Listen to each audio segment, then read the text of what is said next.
Información y variedad. Con la radio, tu radio. Mojica y Sanabria Abogados los invita a su programa Consultorio Jurídico a través de Colar Radio con Angie Sanabria y Sebastián Mojica, especialistas en régimen pensional. Pueden realizar sus inquietudes al WhatsApp 313-477-4352 o 312-307-9820.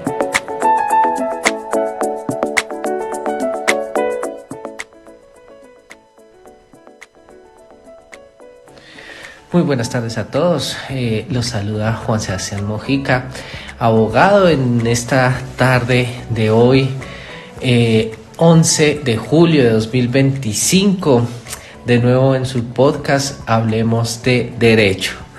Mucho gusto, me presento de nuevo, Sebastián Mojica, yo soy abogado especialista hace más de 10 años en toda la parte laboral, seguridad social y otras ramas del derecho en general.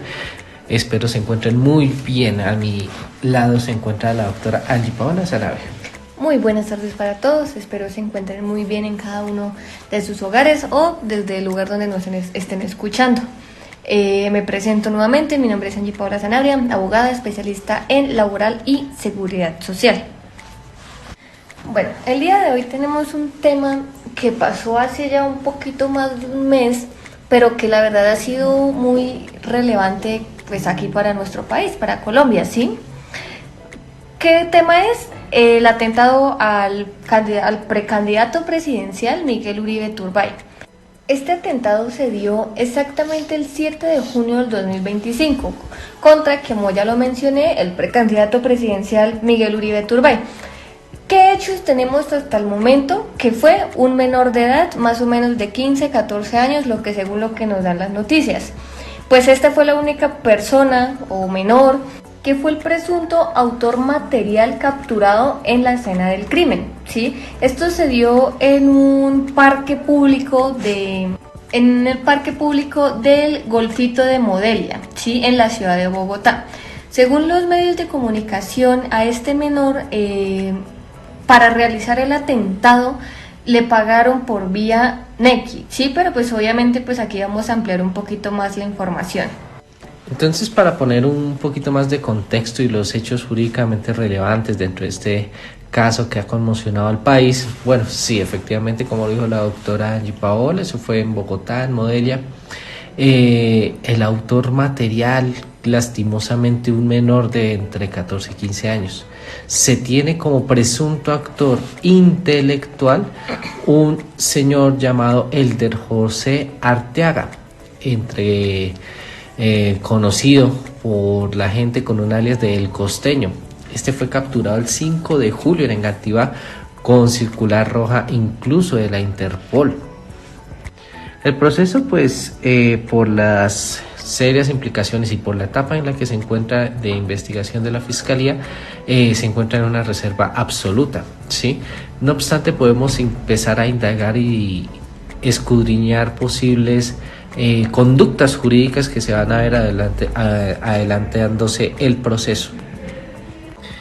Sin miras a indagar de las situaciones que presuntamente ocurrieron durante los hechos que se están investigando en la Fiscalía y anunciando lo que se dice del actor intelectual, obviamente dando las salvedades necesarias dentro de este caso que es tan sensible para el país, queremos aclarar que se va a hacer un estudio jurídico del caso, se va a hacer un contexto histórico de todas estas, lastimosamente muchos atentados que han ocurrido a lo largo del país en toda su historia y pues evidentemente atrás del actor intelectual que acabamos de anunciar y que fue publicado por el periódico El País, encontraremos o se encontrará posiblemente mayores actores intelectuales.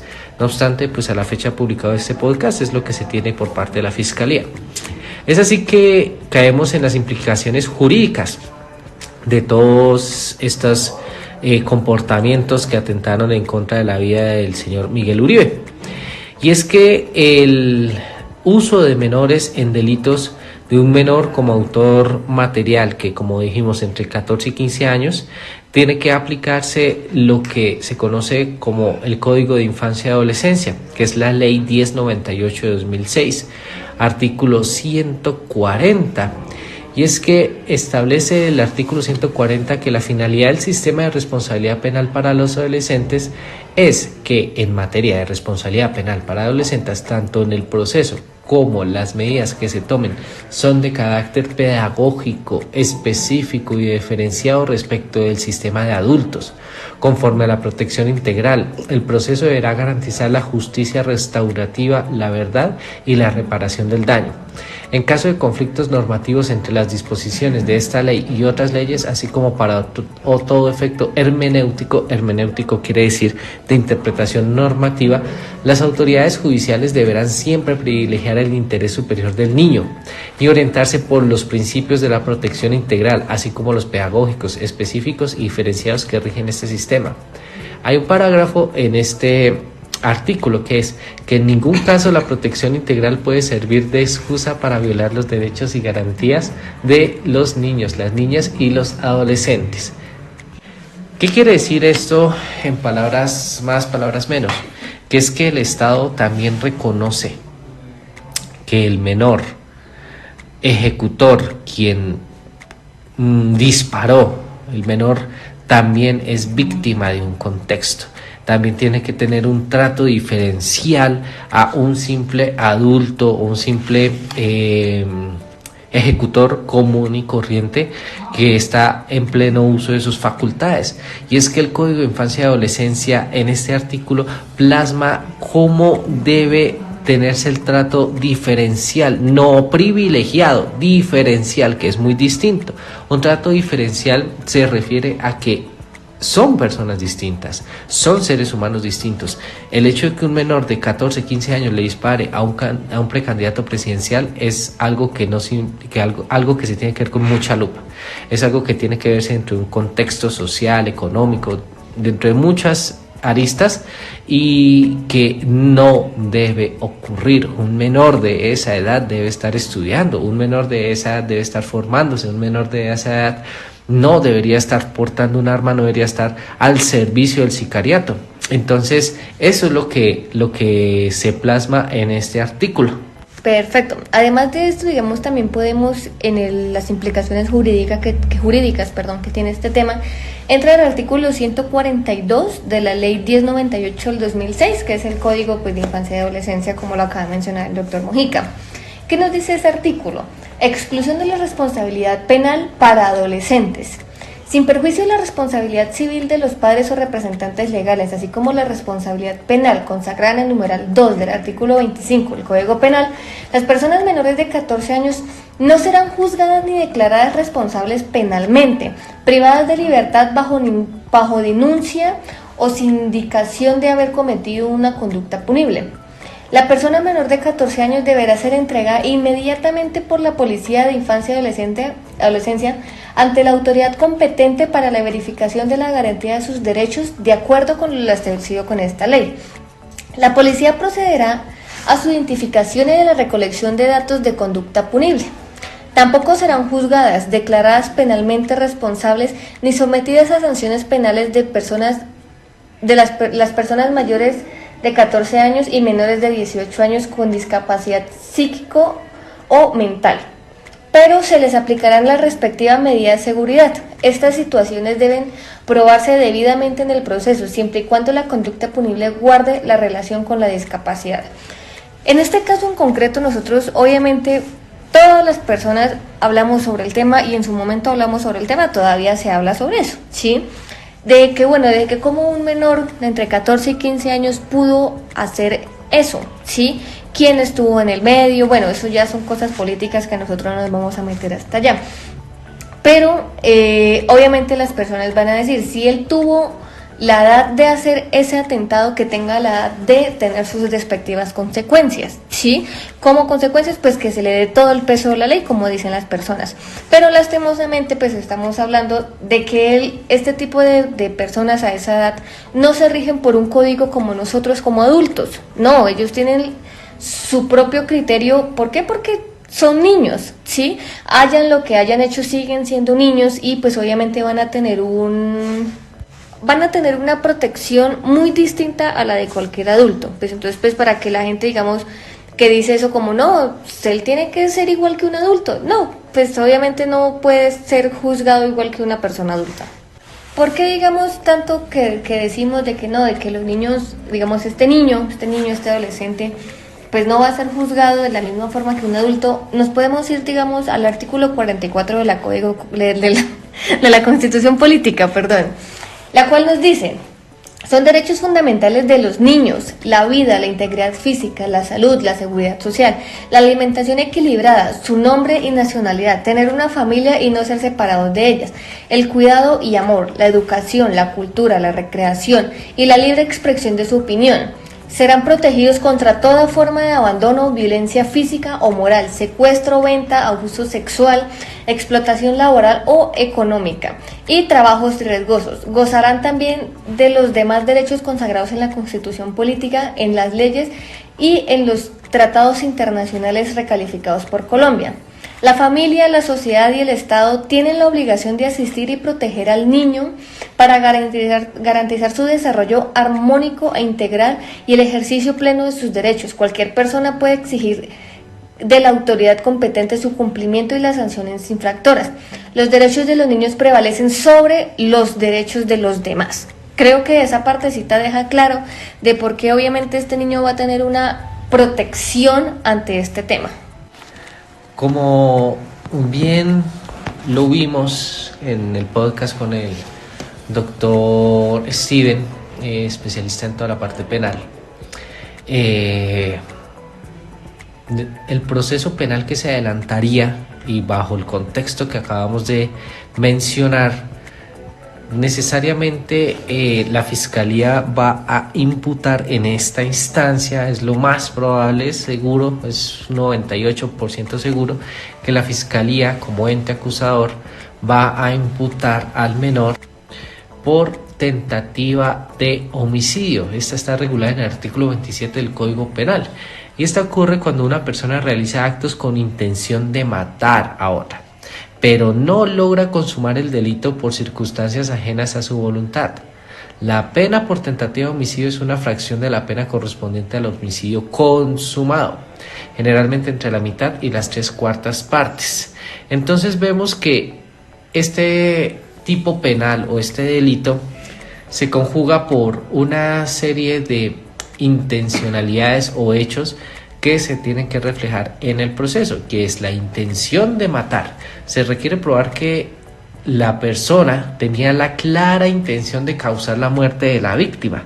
Es decir, la defensa puede decir, no, es que él no intentaba matarlo, pero pues es una situación difícil de comprobar para la defensa. Actos idóneos e inequívocos. La persona debe haber realizado actos que objetivamente fueran adecuados para producir la muerte y que no dejaran duda de su propósito. Y la no consumación por causas ajenas. La muerte no debe ocurrir. Obviamente se llama tentativa de homicidio, tentado, estuvo a punto de matar a alguien. La muerte no va a ocurrir por la voluntad de la gente o de la persona que está cometiendo el delito, sino por factores externos, como la intervención de terceros o la propia supervivencia de la víctima. Es decir, en este caso, si vemos cómo se conjuga este tipo penal, vemos que efectivamente el caso de Miguel Uribe podría ser estudiado y tipificado por tentativa de homicidio. Pero doctor, ustedes acaban de decir que los menores se les aplica otras normativas. No, se les aplica unas prerrogativas pues proteccionistas de cara al proceso, pero igual se les puede investigar sobre todos estos hechos, ¿sí? Y se les llevaría a un proceso penal.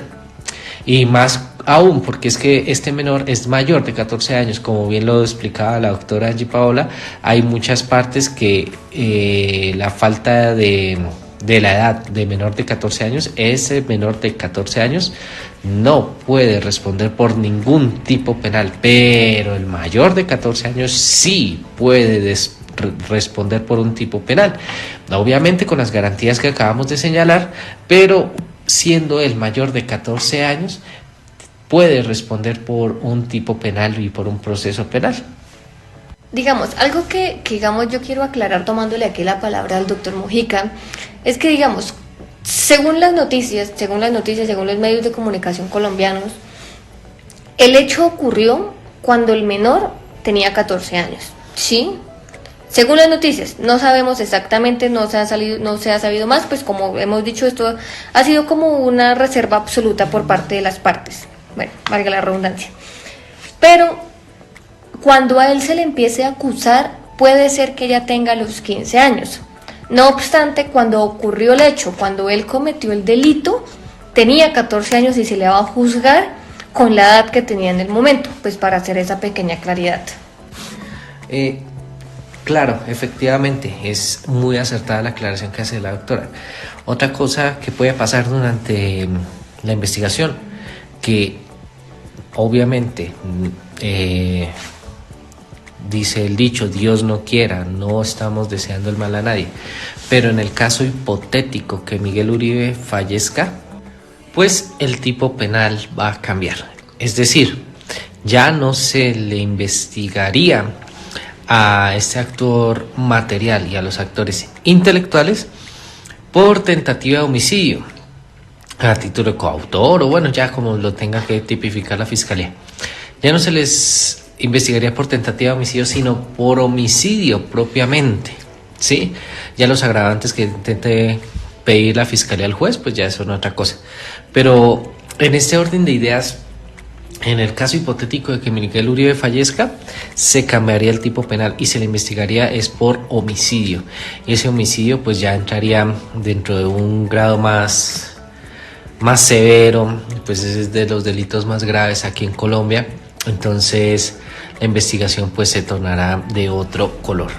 Otro de los delitos que ha interpuesto la fiscalía en este caso, pues en contra del menor de edad, es el concierto para delinquir, ¿sí? Este es un delito tipificado en el artículo 340 del Código de Penal y se configura cuando dos o más personas se conciertan con el propósito de cometer delitos, sin necesidad de que estos lleguen a ejecutar para que exista responsabilidad penal.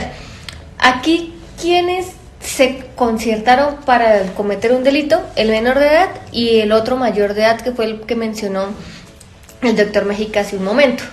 ¿Qué elementos se pueden tener dentro de este proceso? Que debe haber al menos 12 individuos involucrados, puede ser expreso o tácito, y los delitos pueden ser homogéneos o heterogéneos. Además de esto, según la jurisprudencia de la Corte Suprema de Justicia, no importa el rol específico que desempeñe cada persona de la organización, ni el momento en el que se unieron para cometer estos delitos. Basta con que se haya hecho pues un acuerdo criminal, es decir,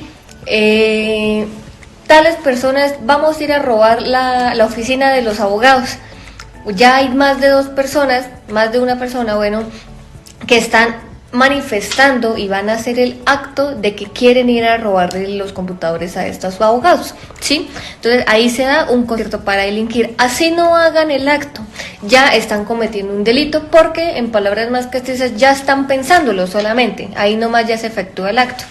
Y obviamente, ¿cómo este menor de edad realizó el acto? ¿Con qué medio? Con un arma de fuego. Obviamente aquí en Colombia existe el porte ilegal de armas y es otro de los delitos que está investigando la Fiscalía en este caso en concreto.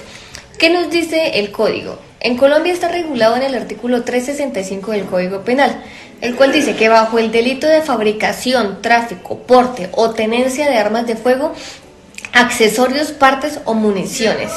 Este se configura únicamente cuando una persona porta, fabrica, trafica, transporta, almacena o vende armas de fuego sin contar con el permiso de la autoridad competente. Esto incluye armas de defensa personal, municiones, accesorios esenciales, armas hechizas o artesanales. Obviamente este delito lo que busca es la seguridad pública. El bien jurídico tutelado pues es la seguridad pública, buscando prevenir el uso indiscriminado de armas y reducir la violencia armada. Obviamente este es uno de los, además de la tentativa de homicidio, es otro de los delitos más fuertes que hay acá, porque pues obviamente fue muy evidente de que el acto se cometió con un arma de fuego que evidentemente es ilegal. Bueno, cayendo un poco en el contexto histórico de lastimosamente Colombia frente a este tipo de atentados, es bueno repasar qué ha ocurrido en Colombia en muchos de los casos más sonados, más importantes del país. Y es que recordemos que el 9 de abril de 1948 fue asesinado Jorge Eliezer Gaitán, situación que desencadenó una ola de violencia increíble a través de todo el territorio colombiano, lo que se conoció también como el Bogotazo y la época de violencia. El 1987 se asesinó al partidario de la UP, Jaime Pardo Leal. Él fue asesinado el 11 de octubre. Jaime Pardo Leal hacía parte del grupo Arma de la Ley que se desmovilizó del M-19. Y él fue asesinado el 11 de octubre y fue el primer magnicidio después de la paz. También Bernardo Jaramillo Osa, 1990, fue asesinado el 22 de marzo en Aeropuerto del Dorado. También este fue un crimen ampliamente sonado de lo que se conoció como el exterminio de la UP. El exterminio de la UP, y es que la Unión Patriótica o UP era un partido político de marcada izquierda para los años 80 y principios de los 90, que fue brutalmente eliminado. Tanto lo ocurrido con Jorge Eliezer Gaitán, Jaime Pardo Leal, Bernardo Jaramillo Osa, y después Carlos Pizarro León Gómez, de 1990, el 26 de abril, en un vuelo interno, fueron asesinados y exterminados pues de toda rastro de su ideología de esa forma. Y es que es una situación compleja que en un país que llamarse democrático o participativo, pues se asesinen candidatos de corrientes que pueden generar polémicas o no, pero simplemente un candidato tiene derecho a existir, tiene derecho a participar, tiene derecho a postularse. También vemos que en 1989 fue asesinado Luis Carlos Galán. Él fue asesinado el 18 de agosto en Socha. También vemos el asesinato de Luis Carlos Galán en 1989. Él fue asesinado el 18 de octubre en Soacha. Este asesinato también marcó un antes y un después en la vida social, y no solo política, social del país, puesto que este asesinato del nuevo liberalismo que se traía con las ideas de Luis Carlos Galán, pues desencadenaron en lo que después fue electo como presidente el señor Carlos Gaviria. Entonces vemos cómo estas situaciones pues generan un descontrol social y político bastante grande. No pueden continuar ocurriendo asesinatos, no pueden continuar ocurriendo la eliminación de las ideas del otro por la vía de la violencia. No puede continuar ni generarse ninguna ola de violencia por ese tipo. También vemos atentados que se le hicieron a importantes políticos, como fue a Navarro Wolf, a Antanas Mockus en el 2010, quien recibió agresiones y amenazas, y pues hoy por hoy con el 2025 con Miguel Uribe Turbay. Y es que aquí lo que vemos de este análisis histórico es que Colombia se ha caracterizado por una falta de diálogo, por una falta de encuentro académico, social, tranquilo, de ideas.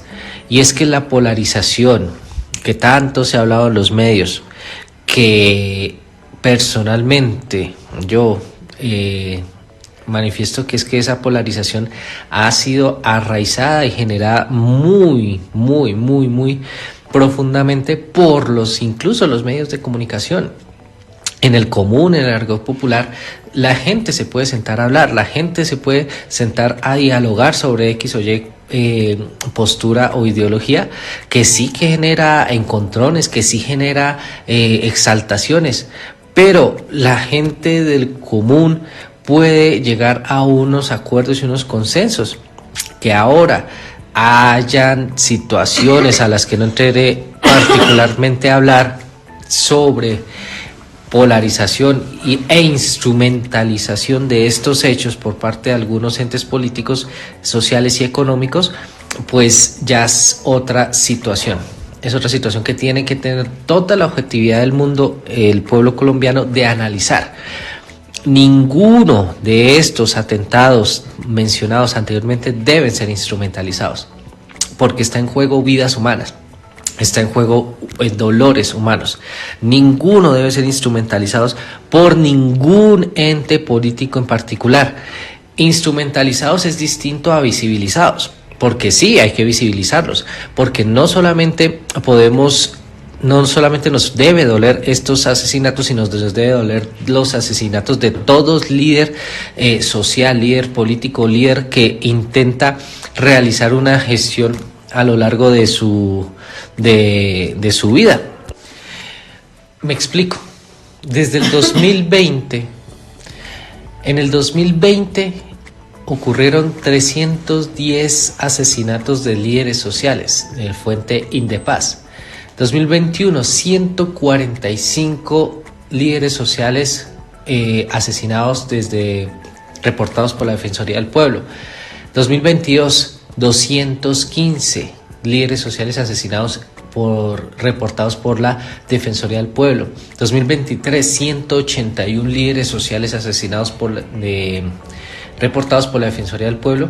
2024, 100 hasta agosto de la Fuente Indepaz. Y 2025, 85 hasta julio de la Fuente Indepaz.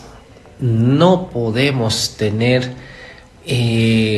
simplemente dolor o visibilización, que lo merecen. No estoy diciendo que desmerezca la gente el dolor que pueda sentir por lo que le ocurrió a Miguel Uribe Turbay, o lo que le ocurrió a Carlos Pizarro, o lo que le ocurrió a Jaime Pardo Leal. No, lo que digo es que estas cifras son también seres humanos, son también familias acabadas, son también dolores importantes. Colombia es tan grande que tiene unos regionalismos bastante marcados, y esos regionalismos han generado líderes sociales que han intentado cambiar esas regiones. ¿Cómo es posible que en el 2020 ocurrieron 310 asesinatos de líderes sociales? Casi uno por día. En todo 2020, casi que uno por día. Es inaudito, es alarmante, ¿sí? Y todas estas cifras, que no pueden convertirse en simples cifras, sino que tienen que tener rostro y dolor, son importantes para entender el contexto en que ocurrió lo del señor Miguel Uribe. Porque este contexto social e histórico no puede pasar desapercibido. No puede pasar desapercibido porque en Colombia se elimina la idea contraria. No se discute con la idea contraria, no se genera debate para generar un conflicto, y de ese conflicto generar una nueva idea que se llama dialéctica, que es el arte de que dos ideas se encuentran para generar una tercera idea mejor y que compagina o se regula frente a una realidad determinada que ambas partes están viendo. No quiero caer en pasionalismos en este caso, sino que simplemente quiero hacer un llamado a la razón, quiero hacer un llamado a que la gente tenga la capacidad de discutir sin eliminar al otro, la capacidad de que si alguien tiene una idea, no tratarlo de bruto. Si alguien tiene una idea que no es correspondiente a lo que yo entiendo o percibo de la realidad, No es la idea, no se trata de tratarlo de bruto, de tratarlo de bobo, de tratarlo de que no tiene un conocimiento sobre X o Y caso, sino que única y exclusivamente se tiene que estar abierto a las posibilidades. Y ahí es donde se mueve o se fracciona lo que se está conociendo como la polarización en este país. Si queremos eliminar la polarización, simplemente tenemos que alzar la mirada por encima de lo que nos dicen y recibir con tranquilidad y con capacidad de raciocinio las ideas del otro. Y escuchando las ideas del otro, compaginándolas con las nuestras, es que vamos a lograr un estado más tranquilo y de paz.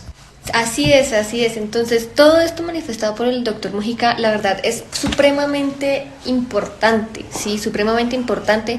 ¿Por qué? Porque Colombia nunca ha dejado de ser un país violento, ¿sí?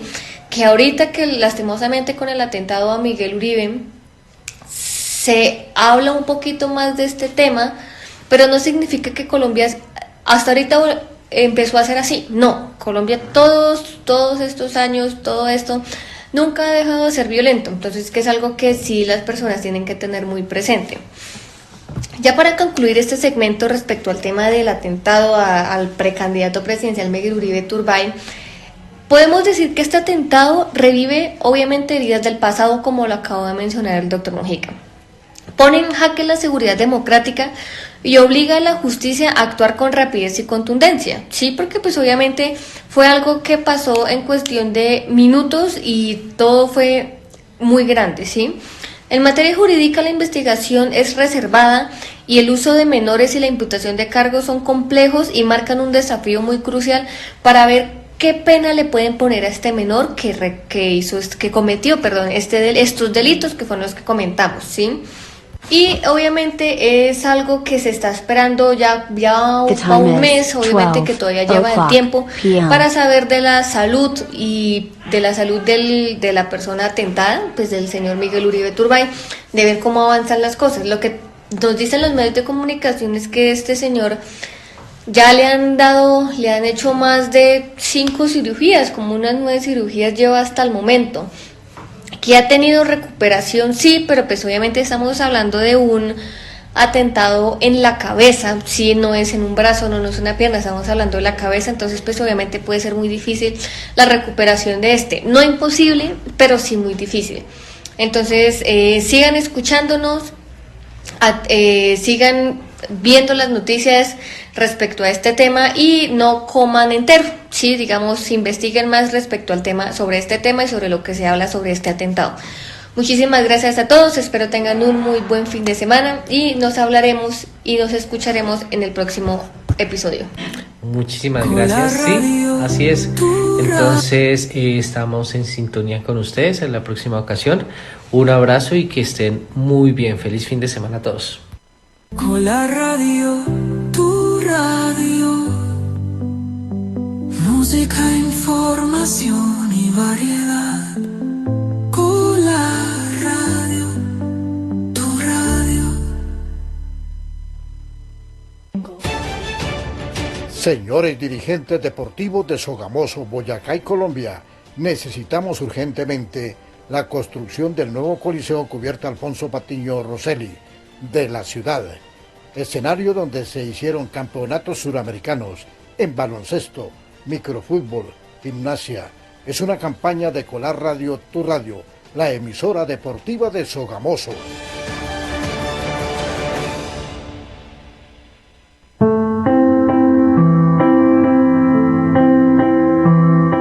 En Colar Radio queremos que las artes escénicas, tales como música, danzas, poesía y otras actividades culturales, se reactiven con la remodelación de la Casa de la Cultura de Sogamoso.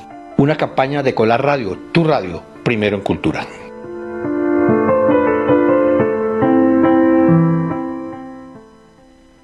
Colar Radio, tu radio. En Colar Radio puedes escuchar tu música favorita. Contáctanos a través de nuestro WhatsApp 312-307-9820. Es la línea interactiva de Colar Radio, tu radio. Estás escuchando Colar Radio, tu radio. Ya puedes seguirnos a través de Facebook. Bueno. Sigue nuestras transmisiones en vivo a través de Facebook Live. Para llevar la información a todos nuestros oyentes. Búscanos como Colar Radio Oficial. En cobertura total a nivel nacional e internacional. Participa con tu opinión. Juntos construimos la mejor radio alternativa de Sogamoso. Muy buenos días, amables oyentes. Buenos días, Fernando. Y aquí estamos. Colar Radio.